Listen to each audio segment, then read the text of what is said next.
Let's compare the YOOTECH wireless charging pad against our Feel2nice USB charger. So both of these are cool charging solutions.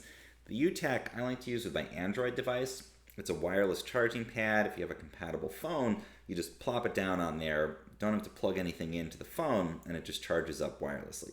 Keep in mind though, you will need the actual wall charger. It's a large USB port. You have to have that. It doesn't come with it. Plug this in.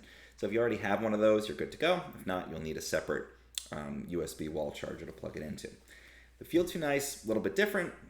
This is a full self-contained unit. You get the charger, nice long cable, but this is an Apple charger. So you get the lightning cable on the end, and it's not wireless. You'd have to plug it in. So I like the YOOTECH paired with my existing wall charger to charge up my Android phone. And then I like the Feel2nice. You can plug it in. You've got everything you need to charge up your Apple device.